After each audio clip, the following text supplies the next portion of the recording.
అసెంబ్లీలో సబితా రెడ్డిపై ముఖ్యమంత్రి రేవంత్ రెడ్డి చేసిన వ్యాఖ్యలను ఖండిస్తూ వికారాబాద్ జిల్లా వ్యాప్తంగా బీఆర్ఎస్ నిరసన కార్యక్రమాలు చేపట్టారు.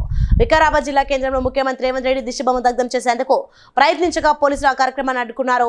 ఈ సందర్భంగా పలువురు బీఆర్ఎస్ నాయకులు మాట్లాడుతూ ముఖ్యమంత్రి రేవంత్ రెడ్డి అసెంబ్లీ వేదికగా సబితా రెడ్డికి క్షమాపణ చెప్పాలని డిమాండ్ చేశారు. ముఖ్యమంత్రి ఏదైతే వికారాబాద్ జిల్లా వాసిగా చెప్పుకునే ఈ ముఖ్యమంత్రి రేవంత్ రెడ్డి గారు ఈ జిల్లా యొక్క పరువు తెలంగాణ అసెంబ్లీ సాక్షిగా తెలంగాణలో ఉన్న మహిళా లోకాన్ని అవమానపరిచే విధంగా మాట్లాడిన మాటలను వెంటనే ఉపసంహరించుకోవాలి.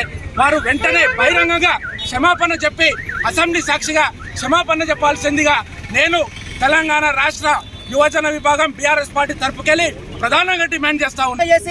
వాళ్ళ మీద గురుకాయని చూస్తూ మహిళలను అవమానపరిచే విధంగా సీఎం కావచ్చు, ఉప ముఖ్యమంత్రి బట్టి విక్రమార్క కావచ్చు చేసినటువంటి వ్యాఖ్యలకు ఈరోజు కాంగ్రెస్ పార్టీ మహిళా ఎమ్మెల్యేలు కూడా బాధపడుతున్న పరిస్థితి ఉంది.